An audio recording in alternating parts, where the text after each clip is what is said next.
જય શ્રી કૃષ્ણ મિત્રો.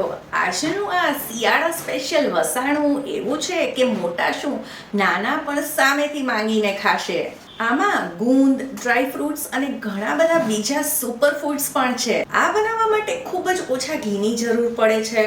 ન કોઈ માપ કે ન બગડવાની ચિંતા, ન કોઈ લોટ, ન ખાંડ, ન ગોળ, ન સાકર.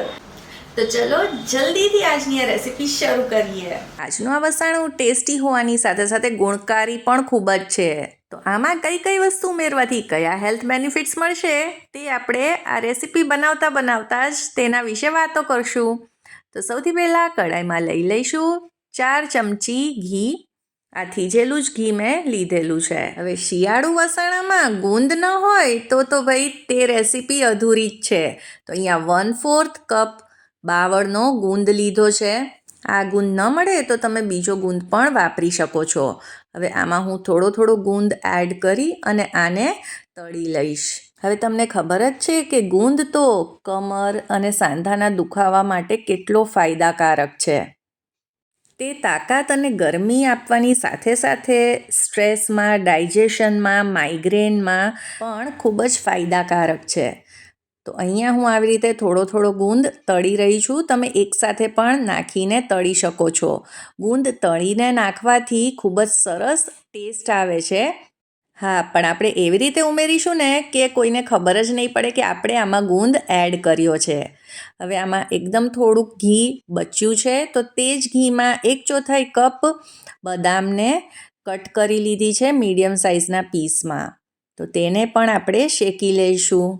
હવે બદામ એન્ટીઓક્સિડન્ટ છે, વિટામિન ઈ અને મેગ્નેશિયમથી ભરપૂર છે.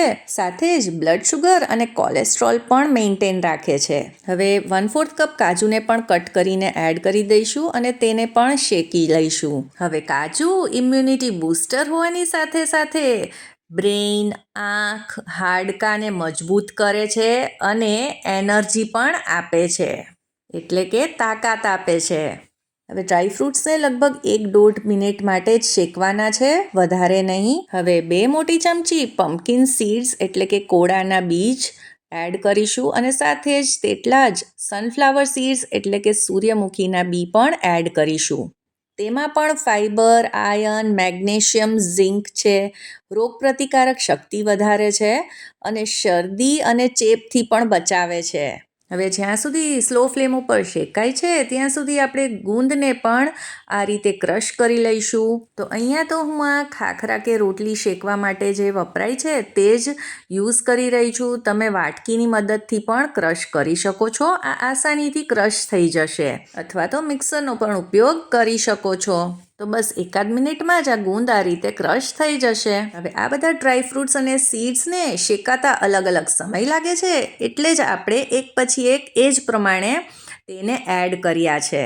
આ બધું શેકવામાં ફ્લેમને લો જ રાખવાની છે. હવે 1 અને 1/4 કપ જેટલું નાળિયેરનું છીણ લઈ લીધું છે. આ સૂકા ટોપરાનું છીણ છે.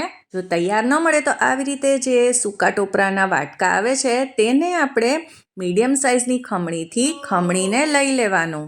આની સાથે જ 1/4 કપ કિશમિશ એડ કરી દઈશું. કિશમિશને મેં 2 ભાગમાં કટ કરી છે કેમ કે એ સાઇઝમાં મોટી હતી. હવે એડ કરીશું ખસખસ. તેના પણ અઢળક હેલ્થ બેનિફિટ્સ છે.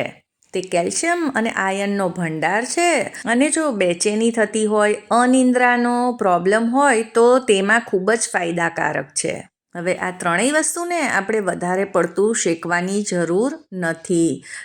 ધીમા તાપે લગભગ 1.5 મિનિટ માટે જ શેકી છે. તમે જોઈ શકો છો ટોપરાનો કલર જરા પણ ચેન્જ નથી થયો. હવે ગેસને બંધ કરી આપણે એને એક પ્લેટમાં કાઢી લઈશું એટલે તે જલ્દીથી ઠંડુ થઈ જાય. હવે અત્યારે જે બધી વસ્તુ આપણે એડ કરીને તે બધાને ભાવે તેવી જ છે. તો હવે આને ઠંડુ થવા દઈએ અને આગળની પ્રોસેસ જોઈ લઈએ.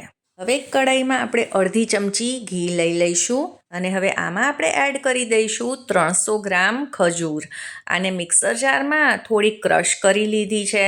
હવે આ રીતે ક્રશ કરવાના લીધે તે થોડીક સોફ્ટ પણ થઈ જશે. તો હવે આ શેકવું તે ઓપ્શનલ છે. તમે આ રીતે ક્રશ કરીને ડાયરેક્ટ પણ યુઝ કરી શકો છો. સ્વાદમાં એવો કંઈ ખાસ ફરક નહીં પડે.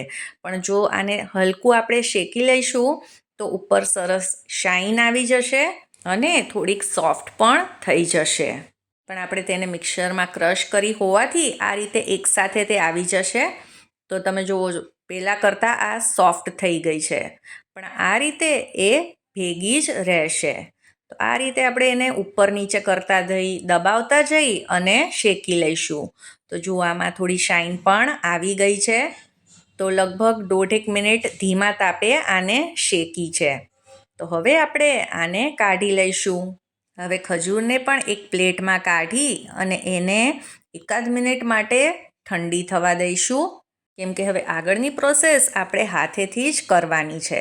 તો હવે આ ખજૂર ઠંડી થઈ ગઈ છે અને જુઓ એકદમ સોફ્ટ પણ થઈ ગઈ છે. આપણે તેને હલકી શેકી છે એટલે.